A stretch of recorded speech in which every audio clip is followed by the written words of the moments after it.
আরিশা, আরাত, রশ্মি, আমান চারজন মিলে নেমে এসে দেখে আয়রা নেই। আয়রা ছাদ থেকে নেমে কাউকে কিছু না জানিয়ে সে নিজেদের বাড়িতে চলে গিয়েছে। আমান আরিশাকে তাড়া দিয়ে বলল, আমি এখন বের হব, চলো মামাদের সঙ্গে দেখা করে আসা যাক। বলেই আরাত রশ্মির দিকে তাকিয়ে বলে উঠল। তো শালিকারা, আবার দেখা হবে, আজকে আসলাম তাহলে। আমানের কথায় আরাত মনমরা হাসি দিল। রশ্মি হেসে বলল, ইনশাআল্লাহ ভাইয়া, আবার দেখা হবে। আল্লাহ হাফেজ। আমান হেসে আল্লাহ হাফেজ বলে আরিশাকে নিয়ে প্রথমে আহাত তালুকদারের ঘরের দিকে এগুলো। আরাত রশ্মি দুজনেই আরাতের রুমের দিকে চলে গেল। আমান আরিশা আহাত তালুকদারের সঙ্গে কথা বলে আদনান তালুকদারের সঙ্গে দেখা করে বের হতেই আনাস আশিক হাবিবকে সিঁড়ি বেয়ে নিচে নামতে দেখল। আমান আরিশার দিকে বিদায় নিয়ে আনাজ সহ চারজন একসঙ্গে বাড়ি থেকে বের হয়ে গেল। আরিশা আরাতের রুমের দিকে চলে গেল।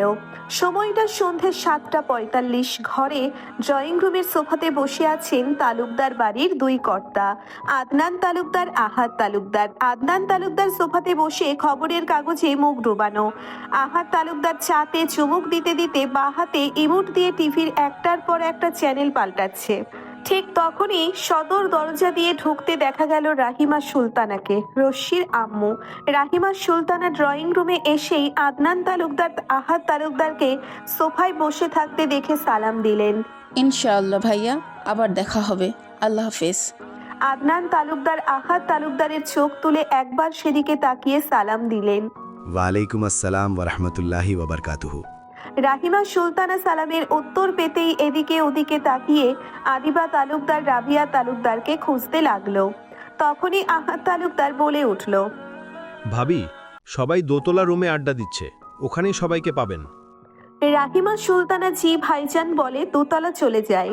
এদিকে আহাত তালুকদারের মুখে বিরক্ত ফুটে উঠল। টিভিতে দেখার মতো কিছুই নেই। আহাত তালুকদার টিভিটা বন্ধ করে আদনান তালুকদারের দিকে তাকিয়ে বলে উঠল, ভাইয়া, আজকে বাড়িতে আরিশাদের সঙ্গে আমান এসেছিল, দেখা হয়েছে তোমার সঙ্গে? আদনান তালুকদার খবরের কাগজটা টেবিলে রেখে দিতে দিতে বললেন, দেখা হয়েছে। ছেলেটার ব্যবহার অমায়িক, অল্প কয়েকদিনে সবার সঙ্গে মিশে গেছে। ওদের বিদায় দিনে আতিফ আনহার সঙ্গে কথা বলতে হবে। ছেলে তো বেকার না, সফল ব্যবসায়িক। তাহলে আর দেরি করার কি প্রয়োজন মেয়েকে তাদের হাতে তুলে দিতে? আহাত তালুকদার ভাইয়ের মুখের দিকে তাকিয়ে বলে উঠলেন। তাহলে আমানের পরিবারকে নিয়ে বসা যাক একদিন। আদনান তালুকদার ছোট্ট ভাইকে বলল, তাকবীর কবে দেশে আসবে? আদিলের কাছে ফোন দিয়ে শুনতো। তাকবীর বাড়িতে আসার পরে সবাই মিলে বসা যাবে। তোমার ছেলে বাড়িতে থাকলেই বাকি, তাকবীরকে বাড়ির বিষয়ে কথা বলতে দেখছো তুমি? জিজ্ঞেস করলে সোজা বলে দিবে, আপনাদের যা ভালো হয় তাই করেন। কথাটা বলতে বলতে আহাত তালুকদার ফোন লাগালেন আদিলের কাছে। আদনান তালুকদার ছোট ভাইয়ের কথায় ছোট্ট একটা নিঃশ্বাস ফেললেন। রাহিমা ভাবি, কতক্ষণ থেকে আপনার জন্য অপেক্ষা করছিলাম। দেখেন তো শাড়িটা পছন্দ হবে কিনা আপনার। সবারটা সবাইকে দিয়ে দিয়েছি, শুধু আপনারটা বাকি ছিল। কথাটা বলতে বলতে আনহা শেখ শাড়ি হাতে নিয়ে দরজার দিকে এগিয়ে গেল। রাহিমা সুলতানা হাসি মুখে ঘরের ভিতরে প্রবেশ করতে করতে বলে উঠলেন, আনহা, তোমার পছন্দের উপর আর কারো কোনো কথা থাকতে পারে নাকি? অনেক সুন্দর হয়েছে। বলেই শাড়িটা হাতে নিয়ে দেখতে লাগলো। আনহা শেখ নিজের জন্য শপিং করতে বের হলে আনহা শেখের সামর্থ্য মতো সবার জন্য কিছু না কিছু নিয়ে আসবেই। তবে কয়েকদিন পরপর না, আনহা শেখের শপিং মানেই 1-1.5 বছর পরপর। আর বাদবাকি টাইম আতিফ শেখ নিজেই ওনার বউয়ের জন্য মাঝে মধ্যে শপিং করে নিয়ে আসেন। আতিফ শেখ আনহা শেখকে তালুকদার বাড়িতে নেমে গিয়ে ভদ্রলোক সোজা নিজেদের বাড়িতে গিয়েছে। রাবিয়া তালুকদার আর আদিবা তালুকদার বিছানার উপর থেকে নেমে দাঁড়ালো। রাবিয়া তালুকদার বলে উঠলেন, তোমার বাড়িতে এত কি কাজ থাকে? হ্যাঁ, বাড়ির সঙ্গে বাড়ি বলার আগেই হাজির হবে। রাহিমা সুলতানা হেসে উঠলেন, তার বলতে, তবে কোনো কাজ ছিল না ভাবি। আপনার ভাইজান ফোন করেছিল, তার সাথে কথা বলতে সময় চলে গেল। বিচ্ছুগুলো কই দেখছি না যে। আদিবা তালুকদার বললেন। আরাতের রুমের সবগুলো। আনহা শেখ তাড়াহুড়ো করে বলে উঠল, ভাবি, আমি বের হব, রাত গভীর হয়ে যাচ্ছে। কথাটা বলেই আনহা শেখ আরিশাকে ডাকতে লাগলেন। আরিশা, আরিশা, কই তুমি? বাড়িতে যাবে? আমি বের হব এখন। আমন 2 মিনিট ওয়েট করো প্লিজ। আরাতের রুম থেকে আরিশা চিল্লিয়ে বলল কথাটা। আহিন আরিশাকে বলে উঠল, আপু তুমি থেকে যাও, অনেক মজা হচ্ছে। আয়রা আপু তো সেই বিকাল সন্ধ্যা দিকে চলে গেছে, তুমি অন্তত থেকে যাও, তাহলে রাতে আরাত আপুর কাছে ভূতের গল্প শুনতে পারবে। আরিশা আহিনের কথায় মুচকে হাসি দিয়ে বলল, তোর আরাত আপুর গল্প আমার জানা আছে ভাই।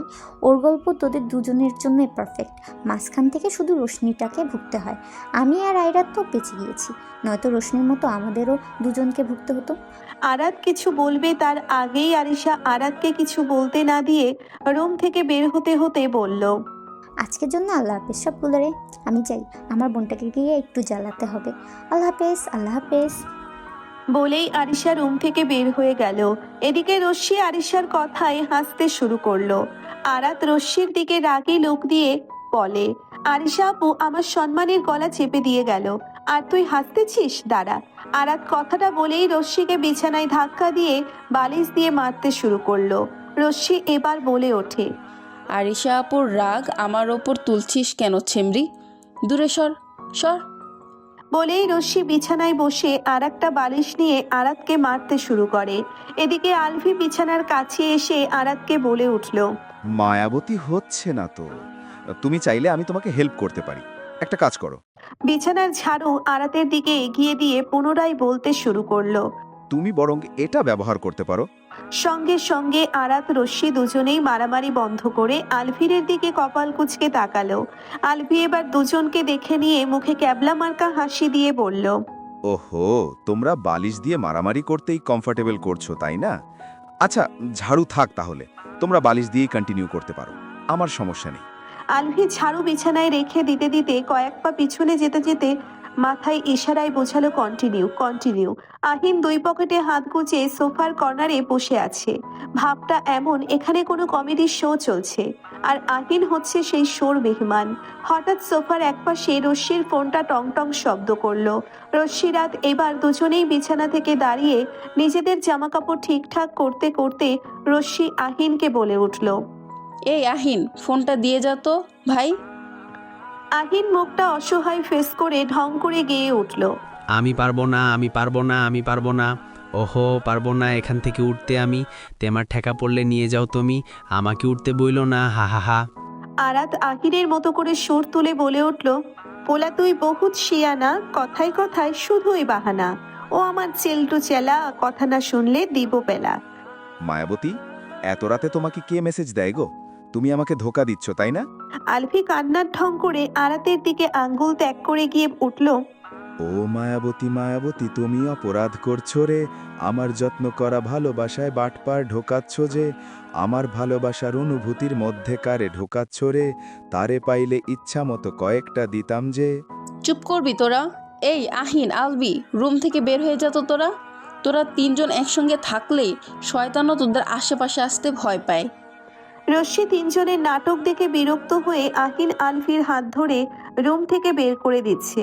আহিন আলভি বের হতে হতে আহিন বলে উঠল, এই রশ্মি আপু, তুমি হয়তো আমাকে খেয়াল করো নাই, আজকাল আমি আগের মতো আর ভন্দামি করি না, কেমন যেন ভদ্র হয়ে গেছি। আহিনের কথাটা আরাতের কানে পড়তেই আরাত শয়তানি হাসি দিয়ে রশ্মিকে ডেকে উঠল, এই রশ্মি দাঁড়া দাঁড়া। আরাতের কথায় রশ্মি বিরক্ত হয়ে দাঁড়িয়ে গেল। আহিন আলভির মুখে হাসি ফুটে উঠল। এই তো তাদের লিডার, তাদের অপমানের হাত থেকে বাঁচাবে এখন। আরাত ওদের কাছে এসে রশ্মির হাত দুজনের হাত থেকে ছাড়িয়ে নিয়ে আরাত আলভি আহিনের ঘাড়ে হাত রাখলো। রশ্মি বিরক্ত চোখে তিনজনকে দেখতে লাগলো। আহিন আলভি রশ্মির দিকে ভাব নিয়ে তাকাতেই আরাত আহিনকে বলে উঠল, তুই ভদ্র হয়ে গেছিস তাই না? আহিন মুখে দুষ্টু হেসে হাত দিয়ে ইশারায় দেখিয়ে বলল, এই তো থোরা থোরা। আহিনের কথা শেষ হতেই আরাত দুজনকে ঘাড় ধাক্কা দিয়ে ঘর থেকে বের করে দিতে দিতে বলে উঠল, দেখছিস রশ্মি, ঠিক এভাবে এই ভদ্রলোকের সম্মান জানাতে হয়। আরাত কথাটা বলেই ঘরের দরজা ভেতর থেকে বন্ধ করে দিল। রশ্মি হাসি আটকাতে না পেরে আরাতের শরীরের উপর গড়াগড়ি খেতে লাগলো। আরাত বিরক্ত হয়ে রশ্মিকে বলে উঠল, ম্যাম আপনার হাসি শেষ হয়ে থাকলে চলেন, আপনার নাগর ওয়েট করছে আপনার মেসেজের রিপ্লাইয়ের জন্য। আহির দরজার সামনে দাঁড়িয়ে মন ভার করে আলভিকে বলল, দেখছিস আলভি তোর মায়াবতী কতটা বিশ্বাসঘাতক। আলফি আহিনের কথায় দরজার দিকে তাকিয়ে হাতের আঙ্গুল দরজার দিকে ত্যাগ করে পুনরায় নাটকীয় ভঙ্গিমায় চিৎকার দিয়ে গেয়ে উঠল। তুমি বিশ্বাসঘাতকতা করো না মায়াবতী, তুমি শুধু আমারই। আহিন আলফিকে টেনে নিয়ে নিজের রুমের উদ্দেশ্যে যেতে যেতে বলে উঠল। তোর মায়াবতী অভিনয়ের জন্য সেরা রে। আলবি দাঁড়াও এইখানে। আহিন আলফি রাহিমা সুলতানার কথায় দাঁড়িয়ে পড়ল। আনহা শেখ আর আরিশা কিছুক্ষণ আগে নিজেদের বাড়ির উদ্দেশ্যে চলে গেছে। রাবিয়া, আদিবা, রহিমা তিনজন মিলে রশ্মিকে নিয়ে কথা বলছিলেন। আহিন আলভিকে দরজার সামনে দিয়ে যেতে দেখে। রাহিমা সুলতানা আলভিকে ডেকে উঠলেন। আলভি নিজের মাকে দেখে গাল ফুলিয়ে বলে উঠল, আম্মু চলো বাড়িতে যাব, এখানে আর 1 মিনিটও থাকবো না। কেন, কি হয়েছে আলভি? আহিন তোমাকে জ্বালাচ্ছে? আমাকে বলো, আমি ওর কান মলে দিব একদম। রাবিয়া তালুকদার কথাটা বলতে বলতেই রুম থেকে বের হয়ে আহিন আলভির কাছে এসে দাঁড়ালো। আহিন মায়ের কথায় গাল ফুলিয়ে বলে উঠল, তোমাদের মেয়েরা করে দোষ, আর শুধু নাম হয় আহিন আলভির। আদিবা তালুকদার এগিয়ে এসে বললেন, কেন আরাত রশ্মি কি করেছে তোমাদের সঙ্গে? আহিন আদিবা তালুকদারের দিকে তাকিয়ে ইনোসেন্ট মুখে বলতে শুরু করলো, জানো কাকিমণি, আমরা সবাই মিলে আড্ডা দিচ্ছিলাম, হঠাৎ একটা ছেলের ফোন এলো। আমি ফোনের কাছেই ছিলাম, ফোনটা রিসিভ করলাম। জানো তারপর কি হয়েছে? রাহিমা, রাবিয়া, আদিবা তিনজনেই আহিনের দিকে প্রশ্নবোধক চাহনিতে বলে উঠল। কি হয়েছে? আলভি আহিনের দিকে হাঁ করে তাকিয়ে আছে। কখন এগুলো হলো? হ্যাঁ মানছে, রশিয়াপুর ফোনে মেসেজ এসেছে, কিন্তু মেসেজটা ছেলের না মেয়ের এটাই তো দেখে নাই আহিন। আলভি আহিনের কথায় আহিনকে কোণে দিয়ে গোটা মেরে ইশারায় জানতে চাইল। তুই মিথ্যে বলছিস কেন? আহিন শয়তানি হাসি দিয়ে আলভির দিকে তাকিয়ে চোখ টিপ দিল। আলভি না বুঝে আহিনকে শুধু দেখতে লাগলো। আমি যখন ফোনটা রিসিভ করলাম, সঙ্গে সঙ্গে ফোনের ওপাশে একটা ছেলের কণ্ঠ ভেসে এলো। আমি কিছু বলতেই যাব, সঙ্গে সঙ্গে আরাত আপু আমার হাত থেকে ফোনটা কেড়ে নিয়ে আমাদের দুজনকে রুম থেকে ঘাড় ধাক্কা দিয়ে বের করে দিল। আহিনকে সব দোষ আরাতকে দিতে দেখে আলভি মুখে রাগ নিয়ে বলে উঠল, আমার মায়াবতীর নামে একদম মিথ্যে বলবি না। মায়াবতী কিচ্ছু করে নাই, সব দোষ ওই শাকচুন্নির। ওটা শাকচুন্নির ফোন ছিল। আহিন আলভির কথায় হাসার চেষ্টা করে দাঁতে দাঁত খিঁচে পড়ল। তুই একটু সবসময় বেশি বুঝিস, ফোনটা যার হোক না কেন, ছেলেটা ইম্পর্ট্যান্ট। আলভি আহিনের কথা বুঝতে না পেরে বোকার মতো বলে উঠল। তুই কিভাবে বুঝলি এটা ছেলের মেসেজ ছিল? আলভির কথায় আহিন মুখে ভোলা ভালা হাসি এনে মা কাকিদের দিকে তাকালো। আহিন মিথ্যা কথা বলছিল এতক্ষণে না কাকিরা বুঝে গেছে। আহিন ক্যাবলা মার্কা হাসি দিয়ে আলভির মাথায় গাঁটটা মেরে বলে উঠল, আরে বলদ, আমি মজা করছিলাম এতক্ষণ, কিছু বুঝে না। আহিন কথাটা বলে এক প্রকার জায়গা থেকে পালিয়ে গেল। মায়ের সামনে আর 1 সেকেন্ড থাকলে নিশ্চিত কানমলার বদলে থাপ্পড় পড়তো গালে। রাবিয়া তালুকদার আহিনের চলে যাওয়ার দিকে তাকিয়ে ফাজিল বলে বিড়বিড় করলেন। রাহিমা সুলতানা আলভির গালে হাত রেখে আদুরে গলায় বলে উঠল, এই যে সারাদিন বড় বোনকে শাকচুনি শাকচুনি বলে রাগাস, যখন রশ্মি কানাডা চলে যাবে তখন কার সঙ্গে ঝগড়া করবি শুনি?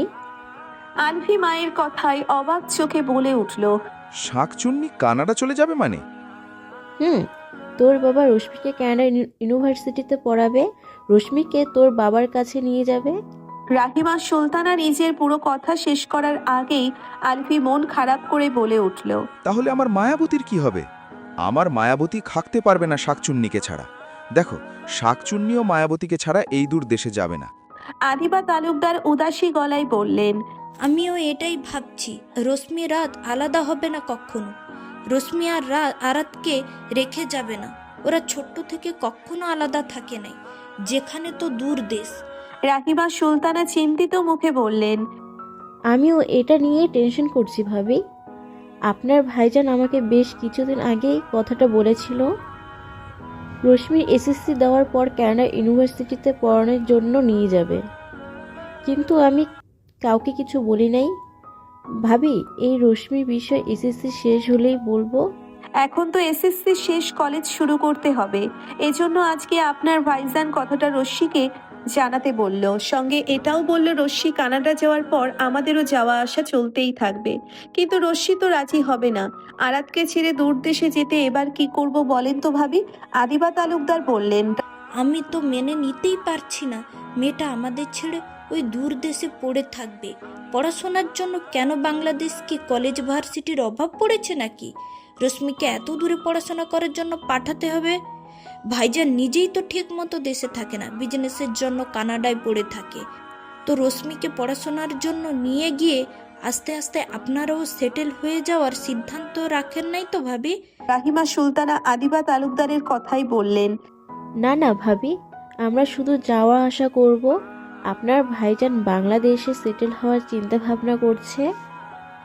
আর মাত্র 2 বছর, তাহলে ওইদিকে সব সামনে নিয়ে বাংলাদেশে একবারে সেটেল হবে। এতদিনে আমাদের যাতায়াত চলতেই থাকবে, রশ্মিও কমফোর্টেবল হয়ে যাবে। আলভি মায়ের কথাই বলে ওঠে। আম্মু, তোমরা শাকচুন্নিকে না জানিয়ে কত কিছু ভেবে রেখেছ। আগে দেখো গিয়ে শাকচুন্নি মায়াবতীকে ছেড়ে কোথাও যেতে রাজি হয় কিনা। সব ধরনের গল্প পড়ুন এখন রোমান্টিক গল্প অ্যাপসে। প্লে স্টোরে গিয়ে রোমান্টিক গল্প লিখে সার্চ করলেই পেয়ে যাবেন। সম্পূর্ণ ফ্রিতেই গল্পগুলো পড়তে পারবেন।